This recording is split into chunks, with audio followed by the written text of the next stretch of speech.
West Ham reaching a final. European final. It's brilliant. Didn't I say to you? I said it'd take a little while to sink in. Well, it's sunken. It's sunken in. Really, is it sunken or sank? Whatever it is, it's in. It's in. I'm delighted. I'm jubilant. I'm really quite emotional about it, actually. I've done a lot of speaking over the last video or two, and it was about David Moyes. I was speaking about David Moyes and how he will feel vindicated and how happy he was. It was so good to hear him and so good to see him so buoyant. And I loved that little scene. There was a scene in the dressing room and he's effing and blinding and they're all cheering and you know, and there's cuddles and jumping up and down. I thought it was lovely to see. I think it's absolutely brilliant. And I'm delighted. I'm absolutely delighted for Moyes. I really am. Don't confuse my. I don't want to talk about it any length of time at all. Don't confuse my suspicion and my concern about his tactics and you know, transfers and stuff like that with me thinking he's a bad guy. I don't think he's a bad guy. I've always thought he was a good guy, as you'll know if you've been watching for a long time. From the moment he started doing all his charity work, you know, during COVID and during lockdown. You know, he's a good guy. I want to see him do well, and I'm pleased for him. I wish a trophy upon him. I don't want him to finish his career without a trophy. I don't want to laugh at David Moyes. You call yourself a winner and you haven't won. That's not me at all. I don't bring that stuff up. You know, in terms of what he said when he came in. He said when he came in at West Ham, what I do is win games. Well, do you know what? I really hope he turns around at the end of it. No, he just, I don't win games. I want a trophy. I'm overjoyed for him. I really am.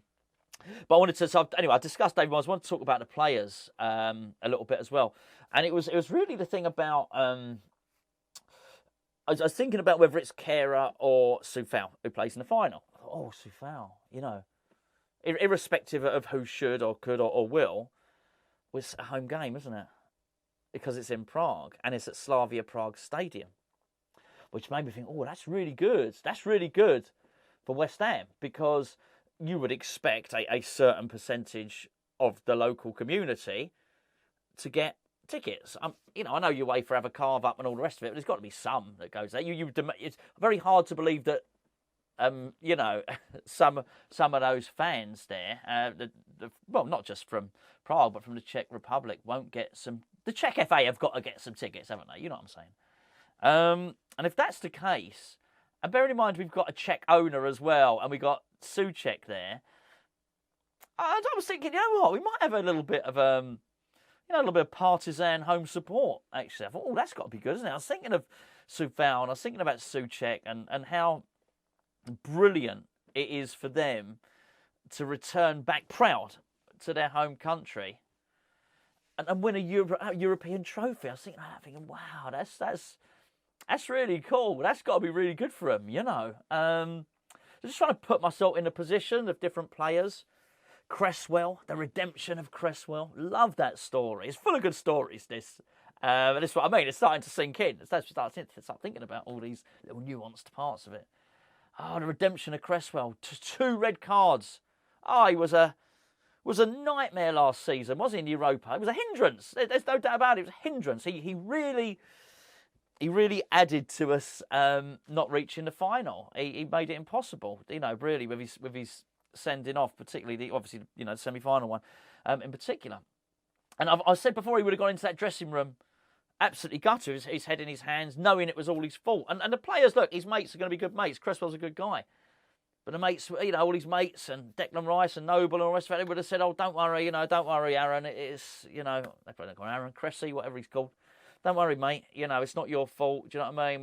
We win and lose as a team. They would have said all the words, but it all would have been a load of old rubbish, wouldn't it? Because you wouldn't have made him feel any better, and it sort of was his fault. So for him to have the redemption of playing well in the semi-final and getting through and not making a mistake, and it's the chance of redemption. It's like Stuart Pearce missing the penalty and then getting to another penalty shootout with England and then scoring the penalty. It's like that chance, and very few people get it. I'd imagine. I don't know. I'd imagine very few get the chance at the redemption. I'm trying to think of stuff. I'll tell you what's popped in my head. I don't know why it's popped into my head. Gerrard. They were going to win the league, weren't they? And I think he slipped. It might have been against Chelsea. He slipped over. He made a mistake, Gerrard. And that was it. That was his one and only chance to ever win the league, and he never won the league. And that was he never got the chance of redemption. Not that I felt particularly sorry for him.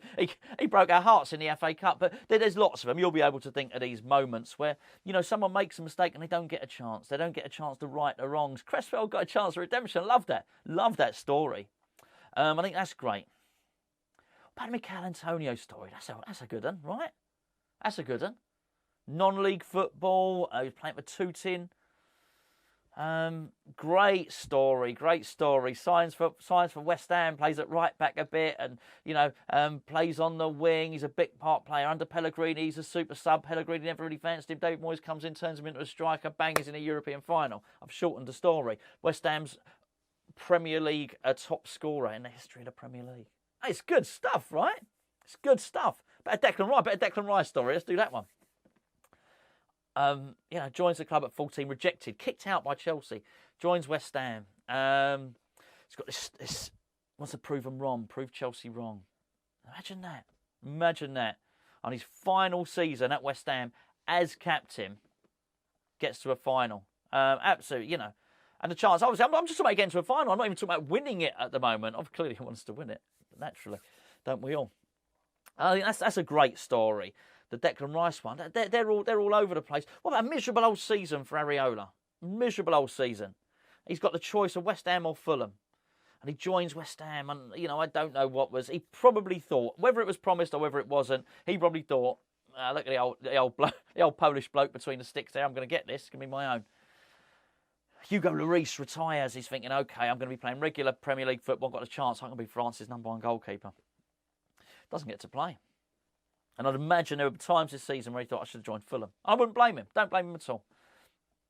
And here he is, you know, looking at David Moyes has remained loyal to him. And David Moyes has said, OK, you'd imagine I'm going to play you in the cup competitions. And that, I mean, again, that's just a nice story, isn't it? If he gets there, and I'm assuming he gets selected. He played well enough in the set. You know, look, done his job there, didn't he? Didn't concede a goal in that second leg there, and pulled off, you know, a couple of good saves. So, you know, well done him. It's a really, really nice story, and it's full of them. I think it's absolutely full of them. You've got the superstar story. Lucas Paqueta, £50 million player, last season. Knocked out. What did they get through? Olympic Lyonnais, we knocked him out. Was it quarterfinals? Maybe before. Maybe it was the first knockout round. Whatever. Whenever we knocked him out. Was Olympic Lyonnais before Sevilla? Was it the other way around? Anyway, whatever. Right? No, it was that. No. Sevilla first. Whatever. Right? Whatever. Hey, who cares? But you know what I mean? He's knocked out. He's knocked out. So he goes and joins the club that knocked his club out, who got to the semi-final and would have been said, we're going to go one step further, Lucas, one step further. We're going to the final this time. That's why he joined us. And he joined up and thought, oh, it's not, hey, at the relegation scrap. It's not what I signed up for. Not very good around here. Took him a long time to settle. Probably not playing in a team that overly suits his style. And then he comes through and he starts to find form later on in the season. And there he is in a final. I just think it's absolutely magic. And even someone who didn't play last night and is not going to play, but you see him in the dressing room, which was Mubama celebrating in the dressing room like he was just one of the lads. Oh, it was absolutely brilliant. And seeing Ben Rama as well. I mean, look, he didn't. Look, come on. He didn't have the best of games, Ben Rama, but let's be fair. Look at the way he celebrated. Look at the way he backed his teammates up as well when they were worried about their families. Yeah, I was so pleased for him. You know, they look like a good group. You know, they look like a band of brothers there. Zuma coming back from injury. There's so much. There's so much there. There's so many good stories. I think it's absolutely brilliant. I'm buzzing. I'm absolutely buzzing. So there you go. Another Europa League story. I can't quite help myself. Anyway, look, we'll do. We've now got, you know, about 2.5 weeks. I'm not going to be able to do. I'm not going to be doing this for the next 2.5 weeks. We'll discuss some other stuff. I've got some interesting videos. Basically, next load of videos coming up are subjects that you've requested. So you know, just to sort of get us through, and yeah, get us through. Get through to that Leicester game. I know we've got Leeds, and get through to that Leicester game. And then after that, we can really start to. That final week's going to be fun, you know. That's it. What's Leicester game? 28th. Yeah, I mean, it's going to be crazy. It's going to be crazy. Can't believe it. West Ham United in a European final. We'll wait. We'll deal with Fiorentina the week before. We'll start having we'll start having a look at them. But, honestly, nerve-wracking stuff, right?